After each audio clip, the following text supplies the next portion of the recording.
السلام علیکم ورحمۃ اللہ۔ آج ہم لوگ پڑھیں گے سہیل عظیم آبادی۔ سہیل عظیم آبادی کا اصل نام سید مجیب الرحمن ہے۔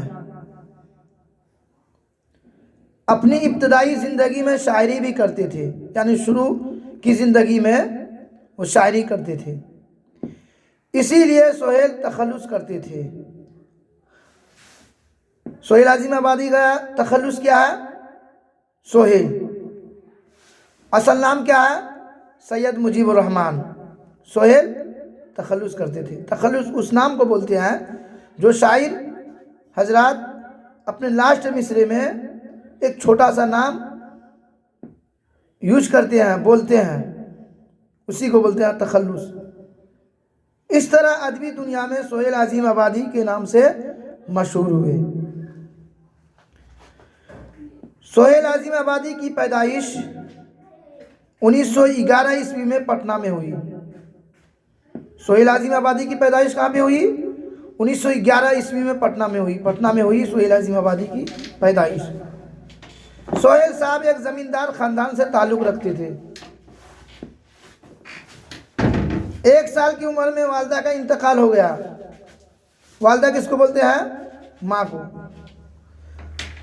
1 سال کی عمر میں والدہ یعنی ماں کا انتقال ہو گیا اور پرورش ننیہال میں ہوئی۔ ننیہال بولتے ہیں ماں کا گھر، پہلے والا گھر، شادی سے پہلے جہاں گھر ہوتی ہے اس کو ننیہال، اسی کو بولتے ہیں گھر۔ تو سہیل عظیم آبادی کی ماں کا گھر ہے، اس لیے ننیہال ہوا۔ تو سہیل عظیم آبادی کی پرورش کہاں پہ ہوئی؟ ننیہال میں ہوئی۔ ایک معلم کی سرپرستی میں وہیں ابتدائی تعلیم و تربیت حاصل ہوئی۔ ویسے ان کا آبائی وطن شاہپور بھدول ہے۔ کہاں پہ ہے؟ شاہپور بھدول، جو پٹنہ ضلع میں ہی واقع ہے۔ افتاد تباہ کی وجہ سے اعلیٰ تعلیم حاصل نہیں کر سکے، گرچہ مظفر پور، حیدرآباد اور کلکتہ جیسی علمی مراکز میں قیام پذیر رہے۔ ابتدا شاعری سے کی۔ ابتدا کس سے کی؟ شاعری سے کی، لیکن آگے چل کر افسانہ نگاری کی طرف مائل ہوئے، پھر پیچھے مڑ کر نہیں دیکھا اور بے شمار افسانے لکھے۔ سہیل عظیم آبادی نے آل انڈیا ریڈیو کی ملازمت اختیار کی۔ اس ملازمت کے سلسلے میں دہلی میں رہے، پھر ان کا تبادلہ شری نگر کشمیر ہو گیا، پھر وہ واپس پٹنہ چلے آئے اور ملازمت سے استعفیٰ دے دیا۔ اس سے پہلے صحافت میں بھی مصروف رہے، رسالے نکالے اور ایک روزنامہ اخبار ساتھی کا اجرا کیا۔ سہیل عظیم آبادی زندگی پر اردو کی ترویج و اشاعت میں مصروف رہے۔ چنانچہ انہوں نے چھوٹا ناگپور کے علاقے میں 5-7 برسوں تک اردو کی ترویج و اشاعت کا کام کیا۔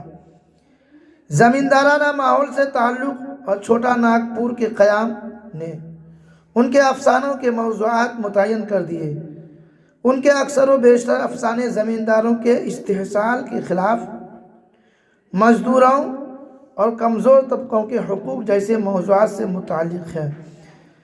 سہیل عظیم آبادی کی تخلیقات میں ان کے 3 افسانوی مجموعے 4 چہرے، الاؤ اور آدمی کے روپ ہیں، اور ایک ناول بے جڑ کے پودے ہیں۔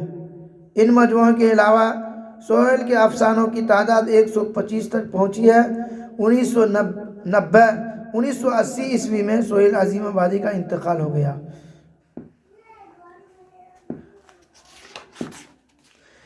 اب ہم لوگ اگلے دن پڑھیں گے بھابھی جان کے بارے میں اور کوسچن آنسر بھی کرائیں گے۔ خوش آمدید، خدا حافظ۔